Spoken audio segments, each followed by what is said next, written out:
Ethan and Mia Walker, a young couple from Colorado, arrived with excitement. They were celebrating their anniversary, but not in the typical romantic way.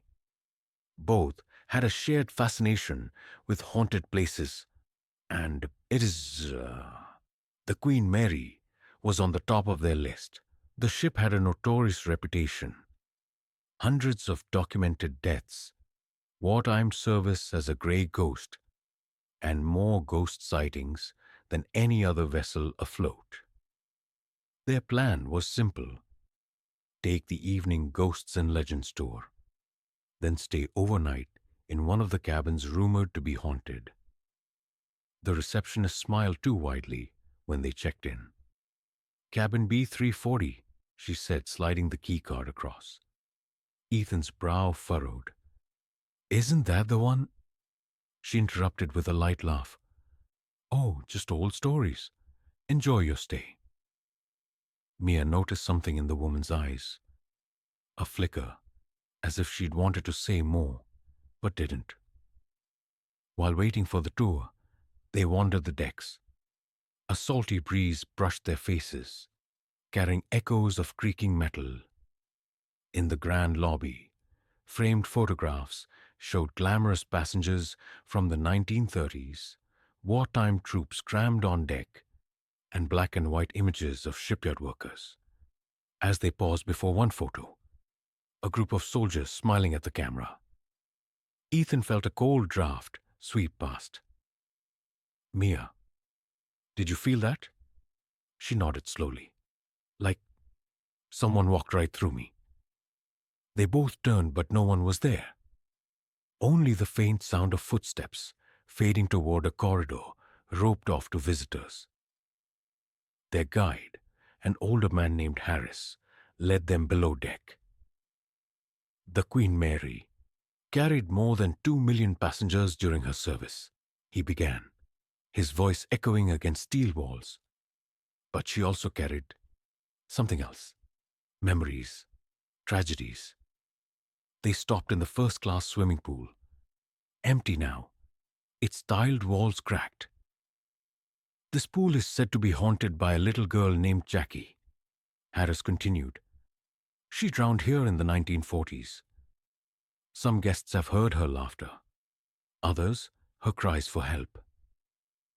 As Harris spoke, Mia swore she heard the faint splash of water, though the pool had been dry for decades. The air grew heavier as they descended into the belly of the ship. The smell of rust and oil lingered. Harris pointed toward a narrow passage. In 1966, during a routine maintenance check, a crewman was crushed in door 13. Many say his spirit never left. Ethan leaned close to the massive watertight door, imagining it slamming shut. A metallic clang echoed suddenly, making them both jump, but the door hadn't moved. When they turned to rejoin the group, they found themselves alone. The others had gone ahead. "Great," Ethan muttered. They hurried after the tour, but the corridors seemed wrong. Too long, too empty. That night they returned to their room. B340 had been out of service for decades before being reopened for guests due to unexplained disturbances. The cabin felt colder than the hallway outside, and the air carried a faint, briny scent, like the deep ocean. The bed was neatly made, but something about the shadows in the corners felt off. "You know the stories, right?" Ethan said as they unpacked. Lights turning on, blankets pulled off, the bathroom taps running by themselves. Mia gave a nervous smile. "Yeah, and voices." They tried to sleep, but at 1:47 a.m., a loud knock came from inside the wardrobe. Ethan sat up instantly. "Mia, do you hear?" Another knock, louder, 3 deliberate bangs. Ethan, heart pounding, got up and yanked the wardrobe open. Nothing, just the hanging clothes, but the air inside was freezing cold, far colder than the rest of the cabin.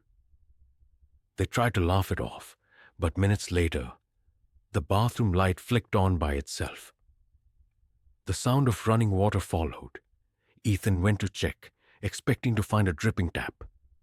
Instead, the sink was overflowing, though it hadn't been plugged, and the mirror was fogged over as if from steam. Slowly, words began to appear in the condensation. "Get out," Mia screamed, backing away. The lights flickered, and in that split second of darkness, Ethan thought he saw a tall figure standing behind him in the mirror. When the light steadied, the figure was gone. They decided to leave the room and find the front desk. But as soon as they stepped into the hallway, the ship seemed different. The carpet was gone, replaced with bare metal flooring. The lights buzzed faintly, dimmer than before. Ethan led Mia down the passage, but it kept going, far longer than it should have. Doors they passed were labeled with numbers that didn't exist on the ship's map. From behind one door came the muffled sound of screaming. Mia grabbed Ethan's arm. "I don't think we're in the same place anymore." A shadow moved ahead. They turned a corner and saw a young man in a faded World War II uniform. His face was pale, eyes hollow. He didn't walk so much as glide. "Sir," Ethan called out. The soldier turned his head slowly. And that's when they saw the gaping wound in his skull. A black void where the back of his head should have been. His mouth opened in a silent scream, and the hallway lights went out.